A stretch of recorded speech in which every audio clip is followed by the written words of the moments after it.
태양이 머물고 달이 멈추기를 백성이 그 대적에게 원수를 갚기까지 하였느니라.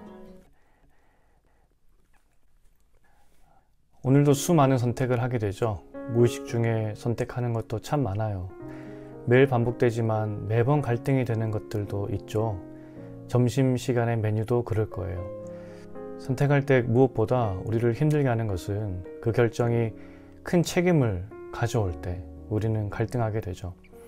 구정에서 여호수아가 기브온 사람들과 화친 계약을 맺을지에 대한 선택 앞에서 별로 갈등하지 않았어요. 기브온 사람들의 말을 믿었기 때문이죠.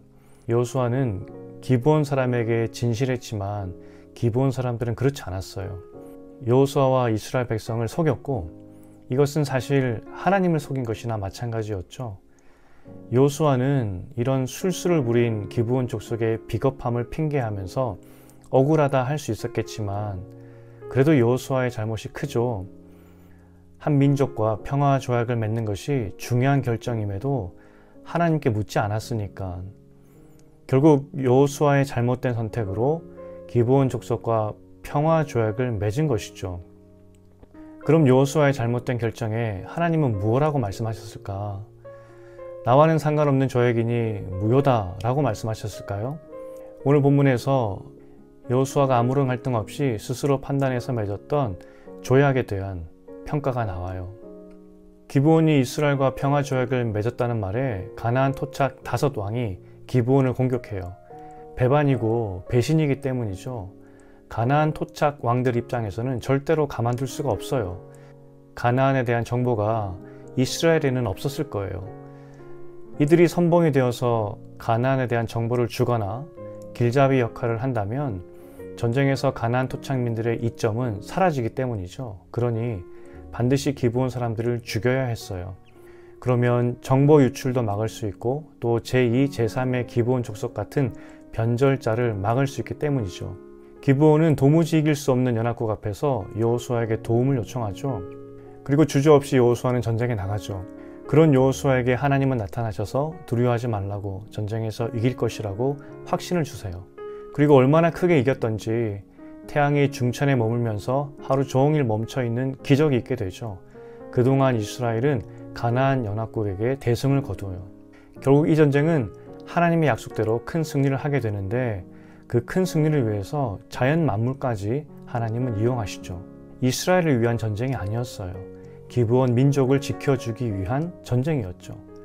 그리고 이 전쟁에서 가나안 정복 역사상 위대한 기적을 보게 돼요. 이 전쟁에서 이 큰 기적의 의미가 무엇일까? 하나님이 기브온 민족을 구하는 것이 맞다는 것을 확증해 보여주신 거예요. 사실 기브온과의 평화 조약에 대해서 하나님은 9장에서 평가하지 않으셨어요. 그저 우리는 여호수아에게 확실히 잘못이 있고 거기에 하나님은 침묵하셨다는 정도. 그러나 이 침묵은 하나님께서 기뻐하지 않으셨다는 그 의미로 봐도 돼요. 분명 여호수아가 잘못 선택한 거예요. 그리고 그 선택의 결과로 5개의 왕의 연합국과 전쟁을 하게 되죠. 아직 이스라엘은 준비가 되지 않았어요. 계획도 없는 전쟁이었고요. 하지만 하나님은 크게 이기게 하세요. 여호수아의 잘못된 선택으로 일어난 일이지만 하나님이 그 일을 책임져 주셨어요. 여호수아 입장에서는 마음을 쓸어내렸을 것 같아요. 만약 이 전쟁을 졌다면 여호수아의 선택은 정말 큰 잘못임이 드러나게 되는 것이고요. 그리고 자신의 잘못된 선택 때문에 이스라엘 백성이 죽은 것이니 그의 리더십에도 큰 타격을 입었을 거예요. 사기도 꺾었겠죠. 그러나 하나님이 이기게 하셨어요. 여호수아의 선택이 절대로 선하다고 할 수는 없지만 하나님이 책임져 주셨어요. 우리는 매일 어떤 선택을 할지 고민을 하죠. 기도하지 않고 선택을 할 때에는 더 불안해요. 혹시 하나님이 진노하시진 않으실까? 여러분 기억하십시오.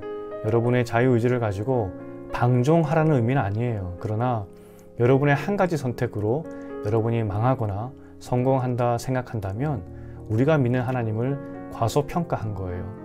우리의 선택이 우리의 인생을 책임져 주는 것이 아니라 하나님이 책임져 주세요. 그러니 우리가 할 일은 적 앞에서 여호수아가 기도했듯이 하나님 도와주십시오. 이 겸손한 기도의 마음을 가지면 돼요. 오늘도 수많은 선택 앞에 서 있는 여러분, 염려하지 말고 선택하십시오. 마음의 소원을 주시고 일하시는 하나님을 신뢰함으로 하나님께 맡기시기를 축원드립니다. 그럴 때 우리는 평안으로 살 수 있어요. 이 평안이 함께하기를 축복합니다. 하나님 아버지, 오늘도 우리는 수많은 선택을 앞에 두고 있습니다. 그러나 우리의 선택이 우리를 살리는 것이 아니라 하나님이 살리심을 기억하게 하여 주시옵소서. 그래서 선택 앞에서 두려워하고 주저하는 것이 아니라 하나님께 맡김으로 평안함을 가지는 우리 청년들이 되게 하여 주시옵소서. 예수님 이름으로 기도합니다. 아멘.